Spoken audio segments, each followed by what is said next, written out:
Today, we're going to talk all about clearing the energy within. Hello, everyone. If we haven't met yet, my name is Dr. Celia Corbo. I'm a functional health practitioner, a licensed chiropractor, and I'm here to help teach you how to live your best quality of life.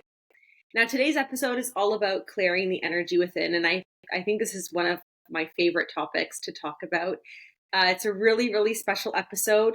It is a little bit deep and heavy with the emotional pillar of health, but I hope you all listen in and at least get something that resonates with you out of it. Before I continue, don't forget to like and subscribe to this video, and I'll keep making you amazing content. This morning and lately, I've been reading a very, very popular book by a very popular author. His name is Michael A. Singer, and it's a book called The Untethered Soul. This is a very, very popular book in the genre of self-help, self-actualization, self-healing, anything within that kind of genre. And I'm really into reading these books along this topic lately and within this genre because I'm finding myself going through a bit of an evolution with my career, with my life, with my own meaning of who I am. I'm finding myself shifting, and what I thought I really wanted in my life, I'm starting to see that it's not what I really, really want. It's what I thought I wanted. And it's a little bit of a conflict that I'm going through at the moment, to be honest. And that's why I'm gravitating towards these books, because they're helping to put things in perspective to me and just really bring me back to reality, you could say, and really help me, my mind and my heart, come to a decision about all of these things that are coming into my mind and emotionally are going through my heart, so I can then be the best version of myself and be at peace with the decision that I make. And that is exactly what I want to talk with you about today. So really, when I was reading this book this morning, I came upon this chapter about your inner energy. And I really like the way that Mr. Singer, or I'll call him Michael, I really like the way that Michael writes, because it's very light, but you can tell it's very profound, because you're like, yeah, I've been through something like that. And it wasn't the best time of my life, but I can definitely relate to this. So I really like the way that he writes, because I find that I can understand it, but yet it resonates and I can see how I can change my thought patterns. Regardless, the example that he gave in regards to our inner energy was through a breakup, which I'm sure all of us have been through. And if not, maybe we've seen someone go through it. And with this particular example, he had mentioned that when a couple breaks up, let's use a male partner as an example, the male partner is in a very, very low state.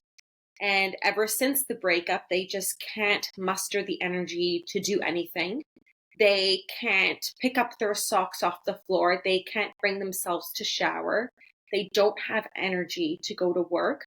They're eating. There's pizza boxes all over the floor, as Michael Singer says in his example, but they don't feel nourished and they don't feel energized from the food that they're eating. And all that they can bring their energy to tune into is how much they miss their partner. Needless to say, about 3 months after, or time has elapsed since the breakup, and this gentleman gets a phone call from his ex-partner saying, I miss you. I cannot live without you. I made a huge mistake. I really, really want to talk, because I really feel like we need to be together. I'm missing my soulmate. And all of a sudden, that partner, that male gentleman that I was talking about, who had no energy to do anything, all of a sudden gets all of this energy, and he's zooming out of the house and he's ready to go talk to his partner and he's ready to resolve this. And all of a sudden he has all of this energy to resolve this conflict and make amends and move on with his partner. But where So where does that energy come from? How is it that within a moment's notice, we all of a sudden have this burst of energy? Well, as Michael Singer writes in his book, this is our energy that we are born with. This is not energy that we acquire through sunlight or through food. This is energy that we're born with, and it is our birthright to have this energy. And he mentions the chakras. If you haven't heard about your chakras, there's 8 chakras. The first one is your roots chakra. So this is your pelvic floor. The second is your sacral chakra. This is your reproductive system. The third is your solar plexus. This is the middle of the abdomen where your digestion is. The fourth is your heart chakra, which I will talk about a lot in today's episode. Then the fifth is your throat. The sixth is your third eye. Seventh is the crown. And eighth, I'm not too sure what the eighth one is called. I'll call it enlightenment, but it's beyond you. It's this almost this divine chakra, you can say. So there's 8 chakras. There's 8 energies that innately we are born with. Now, if you notice, these are all along your spine. And I can't help to bring it up, but as a chiropractor who adjusts spines every day, I mean, we do adjust extremities like shoulders and hips and knees and ankles and things like that. But the majority, the bulk of what we're adjusting is the spine. It's no coincidence that these chakras run up from our bottom, our pelvic floor, up to our crown and beyond along our spine. And when we're doing spinal adjustments, we can help open up those chakras. Now, this is not an idea that is adopted by all chiropractors. I'm just bringing this as my own idea, among with many other spiritual chiropractors that practice within the realm of energy. It's no coincidence that your chakras are along your spine. But let's keep going. So you have these 8 chakras. Now, this is your birthright energy. This is the energy that I mentioned. We don't need sunlight. We don't need nourishment through food. We have it within us, but we can have blocks within these chakras. And we're not going to dive so much into each individual chakra here. But what I want to talk about is a blockage. If we have a blockage within any of these chakras, then that can cause an imbalance in our energy, and then that throws us off as humans. When Michael Singer brought that up, that our innate energy or our chakras, I didn't know that, to be honest. I was very, very like, wow, what an aha moment. I'm just like, cool, the chakras, but I never really understood. And now knowing that this is the energy within us that fuels us, that gives us all of this energy that we are innately born with is so powerful. And what I want to talk about more specifically today is the heart chakra. Now, I was reading another book by Dr. Joe Dispenza, who's also a very well-known individual in the emotional and energetic health realm. And he mentioned something also very profound about the chakras, specifically the heart chakra. And he said that the root chakra, the sacral chakra, and your solar plexus chakra, so these are the first 3 chakras, these are your primitive chakras. Once we reach the heart chakra and beyond, this is what makes us human, these chakras. And I thought, wow, that's so true. Whenever we have something within us, a conflict or a sense of joy, we feel it through our heart first. And then we speak about it, we see it, and we can interpret it in the mind. So really, your chakras from the heart and up are what make us human from the energetic perspective. And I thought that was very profound. So I want to dive a little bit more into the heart chakra from what Michael Singer was talking about in his book. And he talks about in this particular chapter about closed energies and open energies. And what he says about closed and open energies is that when you feel a certain way about an event, you are then closing your energies off and creating this block. And ultimately, you are choosing to create this blockage because You are choosing to have some form of diminished energy towards a situation. But that doesn't have to be the case. You see, as humans, there is something called the power of choice. And we always have a choice to either be open or be closed. And when we are choosing to be closed, for example, the example that I gave prior about the breakup, that gentleman, when they broke up, chose to stay closed or to close off his energy. And then that brought him into this state of feeling within these low frequency vibrations where he had no energy to do anything.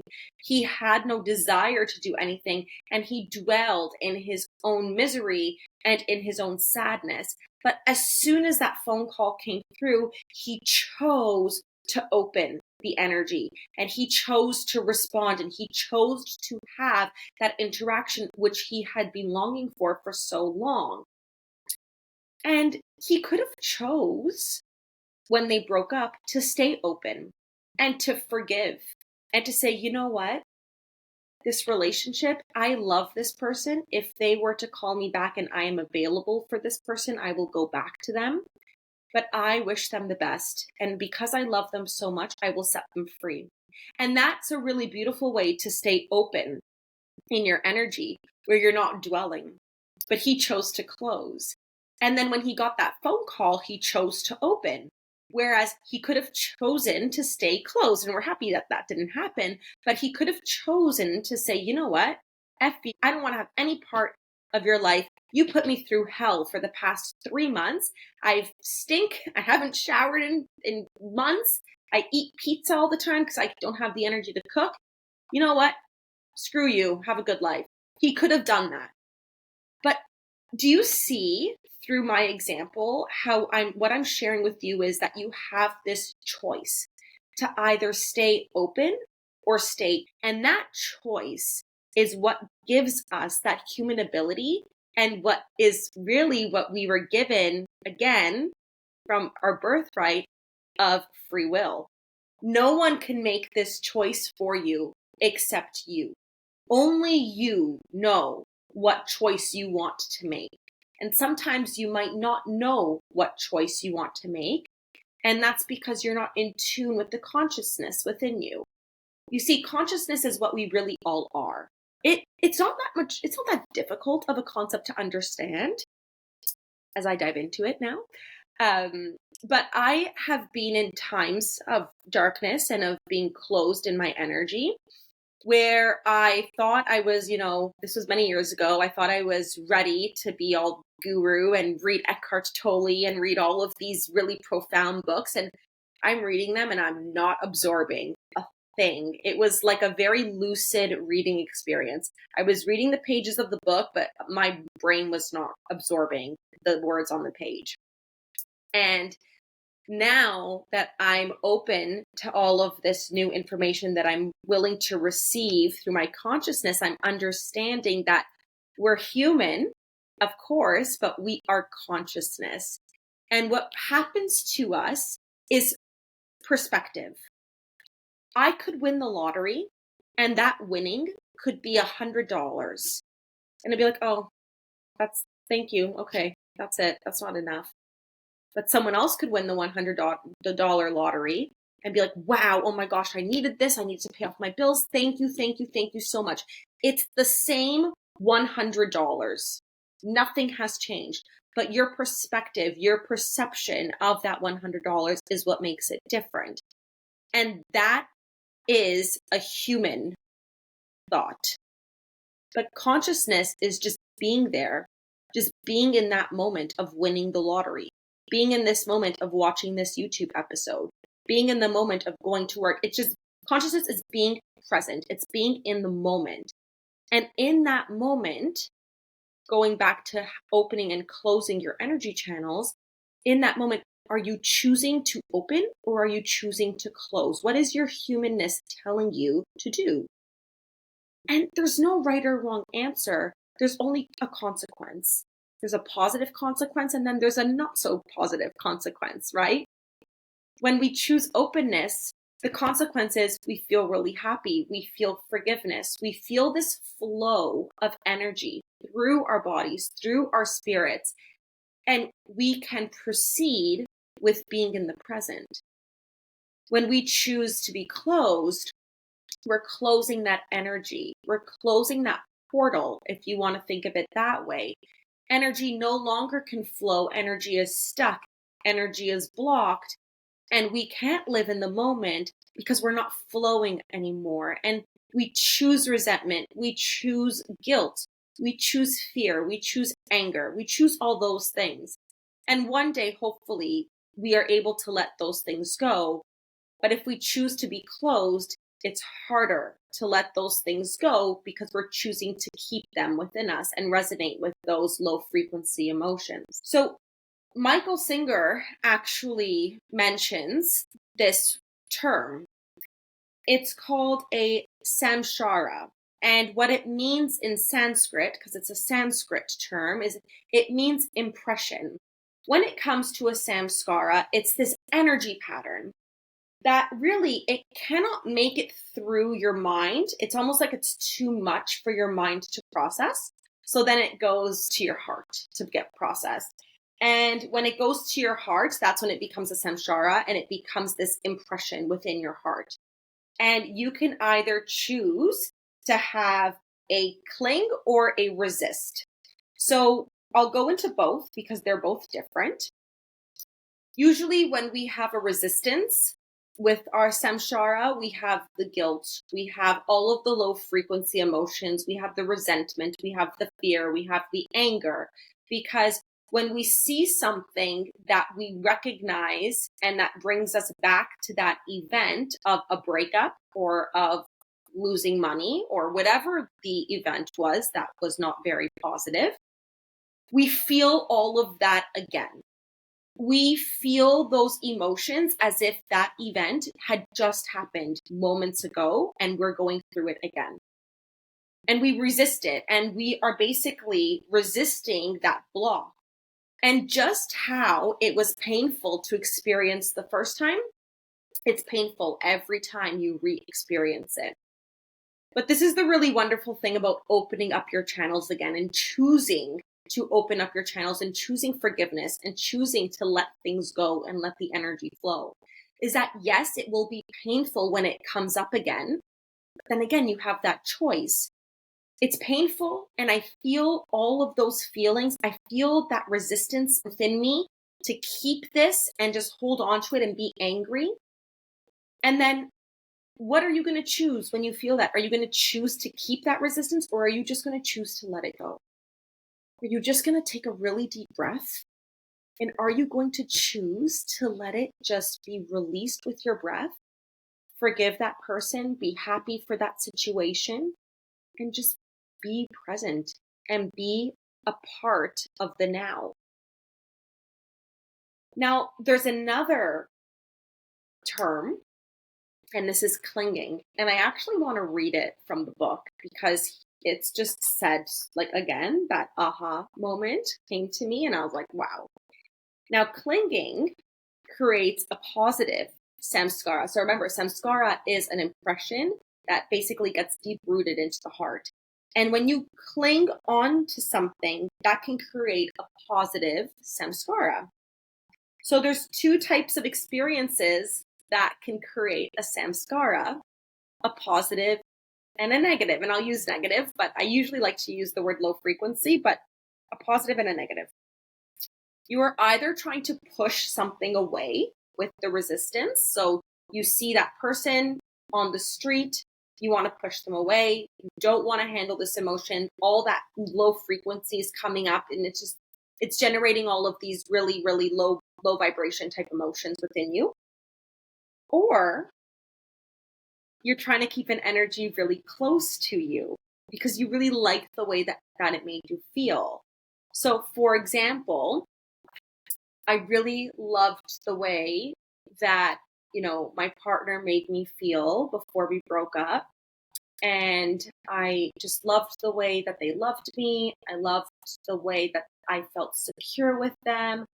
I just loved everything about them. And you're clinging onto that feeling of how they made you feel in that positive way. So you're not pushing anything away, but you're clinging and you're trying to keep that energy close because you like it.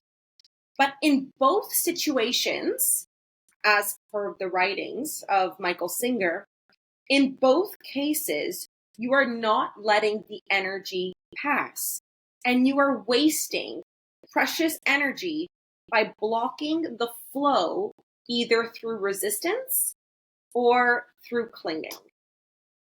And I was just like, wow, sometimes it's hard to move on from a breakup. Even if you've let them go, that person has moved on in their life, but you haven't. And I'm not saying that moving on in your life necessarily is you finding another partner, but you are clinging onto that feeling of how they made you feel, and it's making it very difficult for you to the openness of finding a new partner, to the openness of experiencing the present, because you are stuck in the past because of the way that they made you feel. And I'm using a relationship and I'm using a partner, like a couple or a spousal couple, I guess you could say, as an example, because I feel like we can all really resonate with that. But this could even be a business opportunity. I don't want to give up my business because I love the way that it makes me feel. I'm clinging to my business. I'm clinging to this idea of it making me feel so good that I can't move forward because I'm not letting that energy flow. And when I read that, I'm very guilty of this, of clinging, because I'm scared of the unknown. I do have fears. I'm human. I mean, that's why I'm trying to read a lot of these books and to really gain enlightenment on how to let some of these things go and how to process them better. But there is a lot of fear within us of what if. And that's also a form of self-sabotage, right? So it's about, how can I let these emotions flow through me, and how can I be present in the now and just look back on these moments that would bring up resentment, would bring up a clingy feeling, but I don't feel that anymore. And that's something that I want to share with you. So what are some strategies on how we can be more open to allowing our innate energy to flow within us? And really, what I recommend to all of my clients, because we do work on this in my program, Activate Heal Yourself. It's my functional health program. And yes, we do all of the lab tests and we dive deep into the biochemistry and we get into the objective nitty gritty. We do a lot of left brain stuff to see where you're at. But what makes the program really unique is we do a lot of right brain stuff and we dive into the emotional realm. And I give strategies on how we can choose to be present in the now, how we can open up our heart, open up this flow of energy so we can live our best quality of life, and we can heal our bodies and our minds and our spirits. So some strategies of what I can recommend in opening up your heart, letting the energy flow through you, is one. So my first strategy is very blunt. And I don't know how it will be received by a lot of people, because they're going to be like, well, what the heck was that? But honestly, sometimes you just need to hear it as it is. Just remember, you have a choice. You have the choice to choose to let it go or to choose to keep it in you and keep you blocked. So that's my first strategy, the awareness of your choice. Which are you going to choose? Are you going to choose to close off and harbor all of these blockages? Or are you choosing just to let things go? Are you just going to acknowledge it, say a little something towards it, have a 5-minute funeral, I call it, and then let it go, or not? That's number one. That's my first strategy, choice. My second strategy is to find something that really sparks joy within you. Now, I'm not talking about happiness. Happiness is a left brain emotion. I can see a dog, and this is going to be a really morbid example, but I can see a dog playing in the park, and oh my, I'm so happy. And then all of a sudden it gets hit by a car. Now I'm sad. So do you see how that happiness emotion can very quickly just go like from like a flick of a switch, it can change? So what I'm asking you to do is find joy. So when you go to the park, instead of looking at the dog only and finding happiness through that and false joy through that, what I'm asking you to do is go to the park and feel the nature. Feel the blades of grass. Feel the wind on your skin. Feel the heat of the sun. Feel the shade of the tree. Look at all the colors, all the green, all the yellow, all the blue, wherever you are. I want you to feel the present moment. And how does it make you feel? It usually will make you feel pretty calm, and you might feel some joy in that calmness because you've slowed down. You're looking at the whole picture of the park, and then you see a dog. And you're like, wow, that's just wow. I love this day. What a beautiful day. So that's what we're trying to capture with joy.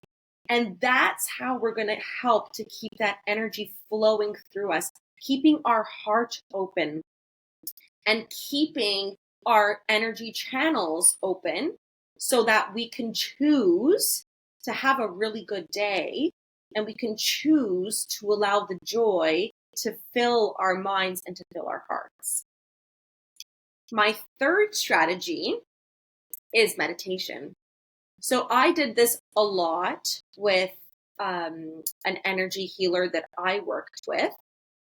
And we did a lot of affirmations. We did a lot of meditation work. We did a lot of visualizations. And one of the meditations / visualizations that we did together and that I carried through with my clients, which was extremely powerful, was breaking the heart chains. So it involves closing the eyes, finding stillness, being in a quiet spot. So your traditional meditative scenario, which I would encourage for this particular exercise, and really looking within and just seeing your heart. You don't have to know what the heart looks like anatomically. It doesn't have to be perfect, but I just want you to see this thing in your chest, whether it looks like a heart or whether it looks like an anatomical heart or whether it's just a glowing ball. Whatever it looks like to you, it's going to be different for everyone. And I want you to visualize it. I want you to see what color it is. And are there any chains around it? Is it beating, but is it beating in the confines of chains? Or is it beating and beating and beating and flowing and just letting everything go? And it's just such an open, beautiful heart. Which is it? And once you've seen it and once you've felt it, I want you to imagine if there are chains around your heart, I want you to imagine those chains breaking. I want you to imagine the color changing to a very bright color, whether it be yellow or white or your favorite color. Usually the heart chakra is green, but whatever color you want to put to it. I usually don't recommend like dark colors like black or brown because those tend to have more of a low frequency vibration to them. But needless to say, it's your journey. So if you want to give the heart a black color and that makes you happy, go for it. But I want you to imagine like this beautiful, bright color or whatever it is, and just this openness. Now, the meditation and the visualizations, these are quite difficult to do, and they don't normally happen in one situational setting. So it's not like you do this meditation once and all the chains break off your heart and you're like, I'm a changed person. It could happen. You really never know what could happen in a meditation. But this takes a lot of practice. I would say all three of these strategies take a lot of practice because they're not easy. It really requires you to dive deep, look within, shut off and shut up that voice inside of your head that is always with you, telling you things that you might not even want to hear and telling you what to do. Just turn everything off. Look inside. Make those choices. Look within. Find the joy in even the cubicle office that you work at. Just find, I'm so happy I have this chair to sit on, this computer to monitor that I don't have to pay for because my company paid for it. I have this software that enables me to work. I have a beautiful clients that I work with that produce an income for me and that are happy with my services. And do you notice how I'm using the word happy? But ultimately, the big picture of it is joy, right? You are very joyful that you have this environment that you didn't necessarily think anything of before, but you've changed your perception. You've changed your perspective because you can do that because you're human and you're you, and that is your consciousness, right? So those would be my strategies. Open up your heart, open up your energy, and just find it within to let everything flow and be present in the now. Now, if you want to work with me to help yourself through these changes, because they're not easy, and sometimes having a guide could be a very, very wonderful thing because they'll help you overcome the hurdles. I've been to many coaches, I've been to many guides. I still go to many coaches, I still go to many guides because everyone's going on their journey, right?